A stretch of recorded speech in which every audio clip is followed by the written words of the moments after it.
scheme of creation. And that is the compassion and kindness and large-heartedness of that Creator.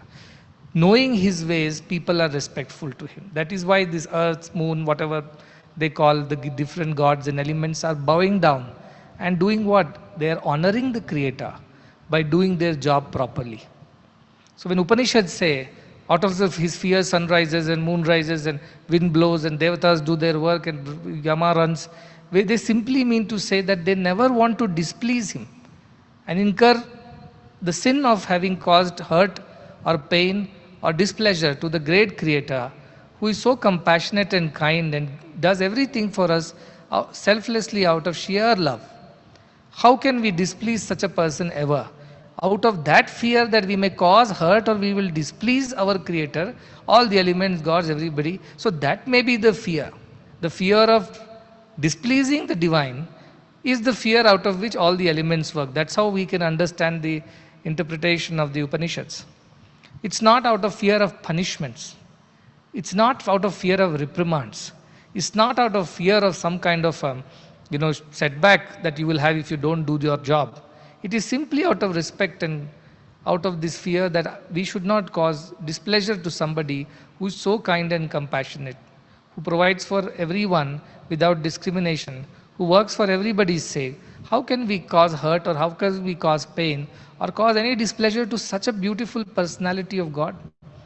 This is the understanding of the Upanishad, why everything works as it is. Imagine a day when sun does not rise. There will be absolute chaos. Imagine a day sun gets over, its burning or heating power gets over. That is the last day we will live. Everything will be chaotic. Imagine the day when the wind or whatever, the oxygen is not carried by the wind or the air. All the oxygen is over in the universe, in our atmosphere. Imagine that day. We will all suffocate and die then and there, in a minute's time. Imagine a day when we do not have water on earth. We can't drink water. We are made of water. We don't have water. Rivers stop flowing. We will be dead on this very same day. Earth stops producing food. We would be dead. The idea is that all these elements are limbs of God, of that great divine supreme personality who has given them all a job to do, and they all do their job very well. And they have been doing this for billions of years, as science tells us. Out of sheer respect for that divine being, that we cannot cause displeasure to that divinity who in his ultimate compassion and kindness has provided everything to us without charging a rupee. Have you ever seen any God charging for any of these elements that we have received from God? Municipality may charge you for the water supply that they give you. They have not created the water. They only clean the water and supply it to the taps. But they charge you for that. Today, if you are living in a polluted city, you might have to buy your own oxygen masks or cans. Though oxygen is given by God, humans put a fee on it and they charge the needy. Land, earth was created by God, but we have broken it into pieces and parts and now selling plots and lands to each other out of greed and then fight over it. On territories, wars happen for the sake of boundaries and territories. So also for water there are wars happening. A river that flows from one country to another, people fight over the water of that river. Everything we fight over and we charge for it because we are not kind, we are not compassionate, we are not reflections of that divinity, unfortunately. The way divine lives, we are not able to live. Otherwise, why would we charge and we will inflict injury upon each other? It's not possible if you are also walking in the footsteps of the same divinity. So while the whole creation is in alignment with the divine and divine decree, divine command to do good to everyone, it's only humans who have lost their way out of selfishness and greed. So humans are the ones who should have actually fear of God or fear of displeasing God. But unfortunately, they have no fear at all because they don't have love for God. So where is the question of fear of God or fear that you will hurt God? Only if you love somebody, you are afraid of hurting them. If you don't love somebody, you don't care. How do they feel about you or what you do? Does it matter to them at all? But when you love somebody, you are always mindful of every thought, word and action, whether this would please or displease the person whom you love. And you're very careful with your behavior, your talk, your thoughts, just not to cause displeasure or not to cause hurt to whom you love. So the creation understands that we should not hurt the divine, but humans don't understand. They are selfish, they go about doing what they want. Having said that, humans by nature are selfish, and the whole battle is about to overcome this selfishness, this self interest, and become selfless, kind, compassionate, generous, charitable, like the Supreme Divine, like all the elements are. Our sadhana is only to do that. Our entire effort of being a human or journeying through a human life is to turn ourselves into such supreme divine beings who also live like their creator. That's all it is. So all that we do in these education systems, ashrams, all the satsangs, is simply trying to make ourselves little more closer to our divine creator, who reflects in all the nature that we see all around us. Everything is selfless, everything is duty bound, everything is doing his job and duty absolutely, perfectly, dedicatedly. Nobody is deviating from that. Only we deviate. Why? Because either we do not value the job, the role, the duty, the responsibility that has been given to us, or two, we do not have enough love for that creator who has given us this role or job or responsibility. Therefore, we don't care how does the other person feel, because we don't care, that's it. We are rude, we are harsh, we are dry-hearted. That is something that is what I am always afraid of. The day humans stop striving to become divine, the world will fall apart. And those countries where wars are happening in the name of God, unfortunately, it is a kind of a joke in a way that in the name of God they're killing each other, saying there's God wants them to kill the other person who follows another God, without any understanding. They are not doing it for the God that they worship. They are doing it for their selfish sake only. They are only taking refuge in this idea that their God is superior, wants them to do that. It's simply human selfishness which is causing wars. Because they are not walking in the footsteps of their Creator and that great divine Father, that supreme divine principle of divinity. They are not walking in that footstep. So whenever human beings deviate and stop striving, stop putting efforts, stop putting up with the struggle to become divine, that is the end of human societies. And what am I trying to do with every one of you and everywhere around the world? I'm trying to inspire, encourage people to be more divine, more kind, more compassionate, more committed, more responsible, more accountable, answerable to their duties as human beings in the society. But you know, all these big principles that Narasimha ji talked about, of bringing about one world, one family and big changes, you know where they start? They do not start at the top with a lot of intellectuals sitting and debating and making policies and sending newsletters around. No, it doesn't happen like that. It starts with you.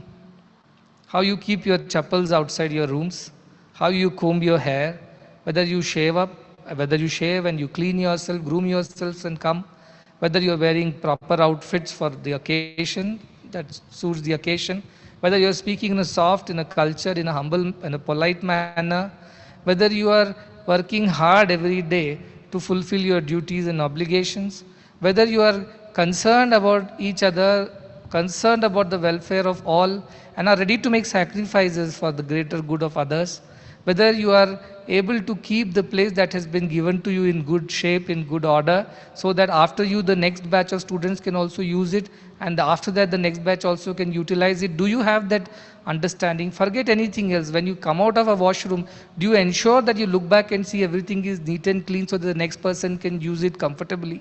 This is where world transformation begins. All those big words I've heard in huge conferences around the world, they're all intellectual debates. They are just absolutely, to me, nonsense. The sense is when every single child in the school learns to not sleep in the class in the first place. Let's begin there. When your teacher is teaching you, you snore away because you have had a stomach full of breakfast. You didn't even have control over your tongue. to know how much you should eat and how much you should not? Because you don't value the opportunity of education, then you just sleep through the class. Or when you don't care to groom well and just walk into a gathering of people, disrespectful of the presence of such people around. When we are not concerned whether the other person is also comfortable in the ashram, in the office, in our class, in our hostels. That's where the problem begins. When there is a time to everything and you don't come on time because you don't respect others' time. That's where the problem is.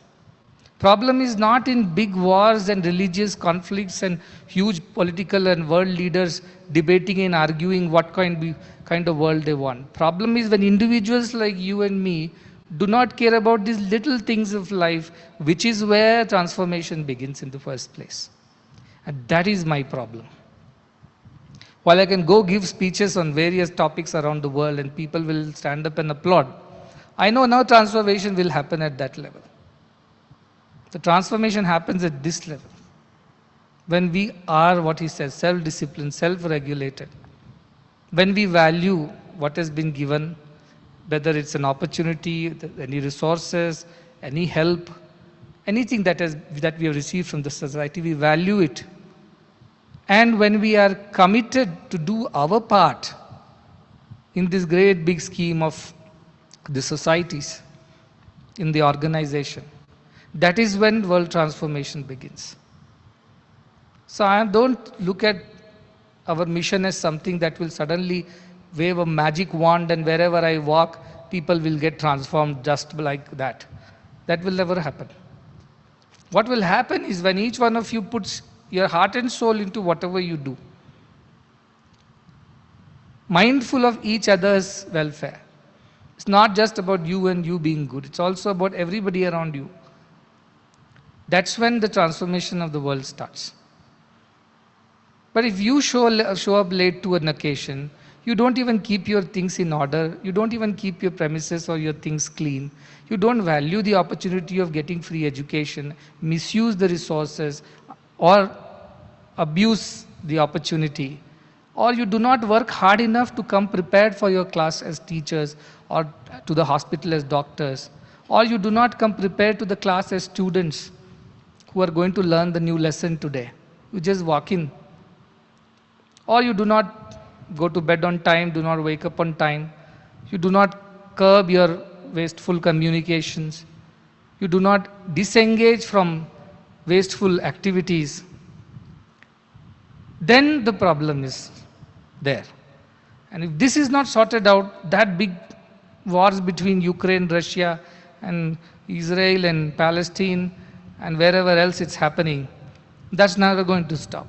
If this doesn't stop, that's not going to stop. You may say, what is the relation between this and that? One day, one of you will also be a part of some global leadership group. You will be influencing that. And now if you go by the string theory which says, one butterfly fluttering its wing somewhere can cause an earthquake on the other side of the world because of what we call entanglement of all the elements.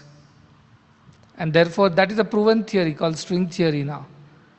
That everything has an effect on everything else. And we are all connected in some way or the other. So little good we do here does good somewhere to somebody. And someday, who knows, some of you may grow up to become leaders and people of influence who can bring about large social transformation just because of your ways. But I am afraid that if we do not discipline ourselves and stick to the basics, we cannot make big changes in the life. That's all will remain a theory. A nice big fat book can be written and published and circulated, but nothing else will come out of it. It is just another weight in your bag. So I am very insistent. I sent a message the moment I spoke last time and talked about the culture of an institution. Culture is nothing but a sum total of all our values that we practice. What we don't practice never becomes the culture. Culture is not printed 10 points, 10 commandments and stuck on a wall in a notice board. That doesn't become culture. Out of those 10 commandments, if you follow even 2, those 2 will become the culture of the institution.